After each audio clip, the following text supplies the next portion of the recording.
All right, I've had a lot of people ask me about how to make gold in Oblivion, so I just want to do a quick guide on that. So first, very early game, a lot of people talk about doing the duplicate glitch. If you can do that, you might as well just type in your console player.add item space 7 zeros, capital F, and then whatever number you want for gold. If you want lockpicks, you replace that F with an A, and that gives you lockpicks. So if you're going to cheat, just cheat. Second, very early game, you come out of the sewer. Go to Vilverin. Loot Vilverin. There's lots of Welkin stones. There's lots of bandits. Do the whole thing. Get everything from there. That'll give you a good starting point. Come to the Imperial City Market District. Right here is Merchant's Inn. If you have the Battlehorn DLC, this merchant in here, this guy, he's got the low mercantile and 2,000 gold, and he buys anything other than stolen items. Worth your time. Just come here. Talk to him. Next, you're broke. You don't have a home. You can't afford a home. I'm so sorry for you. Come over here. You see this guy with the Skyrim shield. Go into this alley. This is between discount spells and reindeer staffs. And there's a hollowed out tree stump. You can put whatever you want in there. I put Mayrune's razor in there. This is not a respawning chest, so this is a safe container. It works just like a house. This stump is my house until I get more gold. I mean, I do have the gold on this character. I just haven't gone and bought one yet. Next, a good strategy. Every 3 days, poisoned apples in Fort Farragut respawn. So, I usually only get these once. But if you run just east of Shadenhall, down the road, you'll find Fort Farragut. This is where you'll meet up with Lucian LeChance later. And if you want, you can skip straight to the end by going in this tree. So I can see Shadenhall over there. Here's this like hollowed out tree, and there's a trap door. This trap door leads me to right here. The barrel over here will have 10 poison apples. Every 3 days, those poison apples will respawn. There's other loot, chests and stuff you can unlock, lovely security, get the loot there. Then go back to that guy in the market district, sell the 10 apples.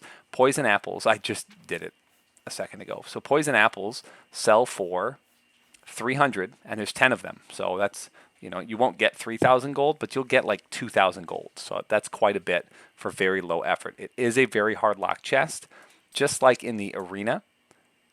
Oops, that's the Arboretum. The arena, to get that 500 gold, you need to be able to open a very hard locked chest. So at this one, as long as you're out of the sight of that guard, you hide behind this bar. At nighttime, nobody's here. You get a free 500 gold as long as you can unlock a very hard chest. If you need to, join the Thieves Guild, bribe that beggar to talk to him, go buy 100 lockpicks from your first fence. It's worth the investment. Next, people talk about this all the time, but you can steal from guilds. What's a good guild?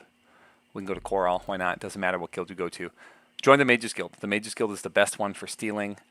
Anvil's got a really great place. Coral's got a good one.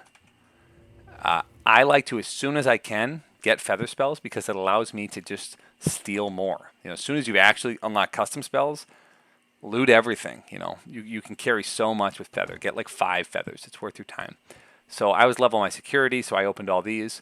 But there's like these counters. These counters have stuff in them that respawns. So if you're really desperate, you can loot all these. And notice how it's like 2. There's a counter here, and there's a counter here. And what's inside doesn't really match what I'm seeing. There was also a bunch of stuff behind him that I could steal, a bunch of stuff over here that I stole. So if I was desperate for gold, that's a good way to get a head start. And you sell it to literally this guy right there. So it's not like I need to go very far. So that's a good way to get you started. And if you feel like the poison apples is cheating, don't do it. That's up to you where you draw that line. Next, we have the Order of Virtuous Blood. So that is in the Temple District. I already got the quest, but if you come in here and you just wait, I usually run right over here, and I wait for like 7 hours or so. A woman will come up to you, and she will, this woman, and she says, "Hey, I need help. Come help my husband." You go do this quest line. It's fun. I don't want to spoil it for you. But after you've done it, you'll have a bunch of vampire dust, and you can turn in that vampire dust for 250 gold apiece.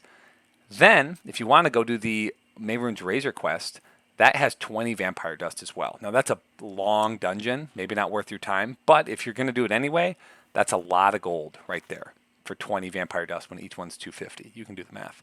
That's at Sundercliff Watch, so that one actually is kind of far away. I already did it, but you got to run there, and there's no good way to get there. But that's kind of like that mid-game. Also getting Azur's Star, really great. That's a bunch of vampires too. Even more dust. The Order of Virtuous Blood, totally worth your time. Do the quest. The last one I got is repairing the orrery. So this camp here, Camp Ales. Oh, I haven't discovered it yet. So each one of these bandit camps has a higher leveled bandit. Can I? Yeah, it's this way. Can I turn around? Yeah. Okay. So there'll be like a tougher than normal bandit. Which bow am I using here? Let's make sure I'm using a decent bow. We'll use ice shot, sure. So make sure you're ready for a fight, but they'll have magic equipment that you can kill them. This is kind of a good way to just go through all of these. I don't want to do this too early game because they won't have good magic equipment and it won't be worth that much. But just make sure you have a feather spell ready or a lot of carry weight. Maybe you're a warrior with 100 strength. That works too. And you're ready to just start stealing equipment. By the time you get to... What? Excuse me. I'm not a deer. Get back here. He's really going after... Oh, Bandit Carrier. So that's his name.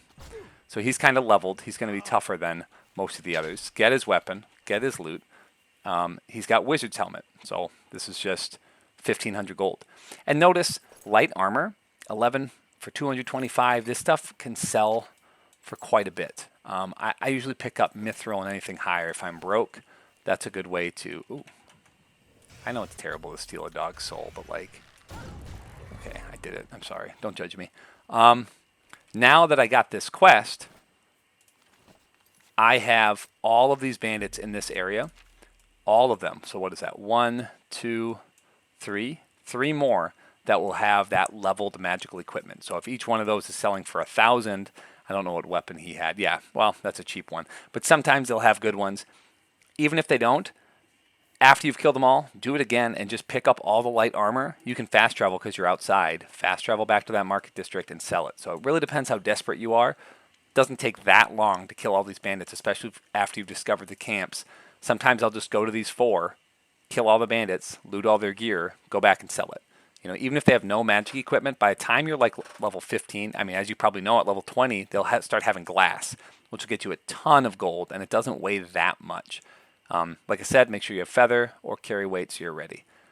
Other than that, I think that's all I got. So hopefully that's some good advice that you can use. Thanks for watching.